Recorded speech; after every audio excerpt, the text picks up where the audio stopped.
D'après vous, qui est le pire et le meilleur acteur qui a incarné Astérix dans les adaptations cinématographiques de la bande dessinée? Plusieurs acteurs ont eu la chance, mais aussi la lourde tâche d'incarner ce héros emblématique. Et leurs performances sont souvent scrutées à la loupe. C'est ce que nous allons voir dans cette vidéo. En tenant compte de l'accueil du public et des critiques, voici le classement des acteurs d'Astérix, du pire au meilleur. C'est parti! Guillaume Canet est considéré comme le plus mauvais acteur d'Astérix. Lui-même a reconnu les défis et les limitations inhérents à l'adaptation d'un tel personnage emblématique. Pour autant, il ne s'attendait pas à des critiques aussi virulentes. Interrogé sur le sujet, il dit avoir relevé le défi, surtout que de base, il ne voulait pas ce rôle. Quoi qu'il en soit, il assure qu'il ne regrette rien.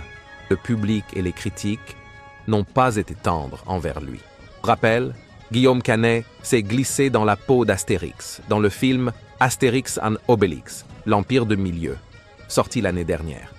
Le cinéaste signe la plus mauvaise interprétation du petit Gaulois en prise de vue réelle. Par ailleurs, il semblerait que son association avec Gilles Lellouche ne fonctionne pas. Édouard Baer se retrouve à la 3e place. Son interprétation d'Astérix dans le film Au service de Sa Majesté est qualifiée de juste. Globalement, Baer a reçu des critiques positives pour sa performance dans ce film, sorti en 2012.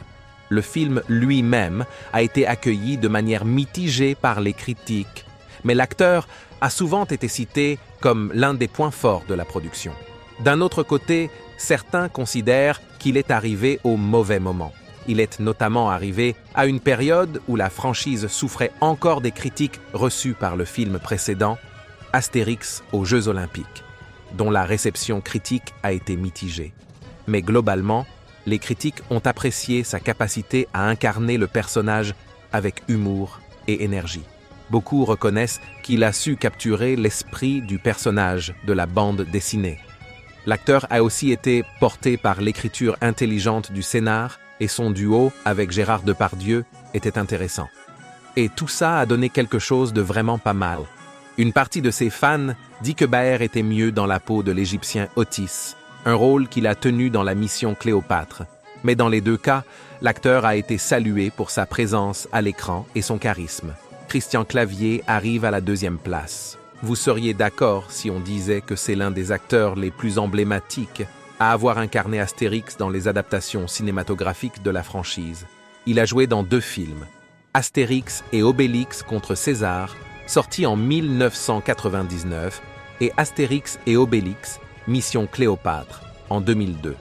À chaque fois, il se démarque par sa capacité à incarner fidèlement le personnage d'Astérix. Comme le célèbre Gaulois, Clavier a su être espiègle, courageux et malicieux. Pour faire court, il a su capter l'esprit des téléspectateurs avec sa performance, surtout dans Mission Cléopâtre.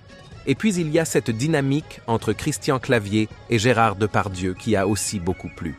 Et à la première place, on a Clovis Cornillac. On dit que c'est le meilleur, mais dans le mauvais film. Il a incarné le petit Gaulois dans le film Astérix aux Jeux Olympiques, sorti en 2008. Le film a connu un grand succès commercial. Il a d'ailleurs écrasé le box-office en France avec 3 millions de spectateurs pour sa première semaine d'exploitation. Mais la réception critique a été mitigée, avec des opinions partagées sur le scénario jugé faible et son humour parfois simpliste. Mais le public a apprécié le jeu d'acteur de Cornillac.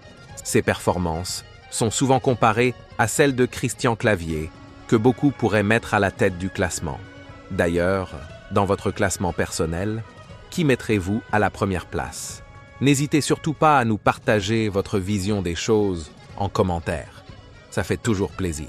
Voilà, c'est fini pour cette vidéo. Retrouvez d'autres tops sur notre blog techandplay.com. Je vous ai mis le lien en description. Et si vous avez aimé la vidéo, likez, partagez-la et pensez à vous abonner à la chaîne si ce n'est pas encore fait.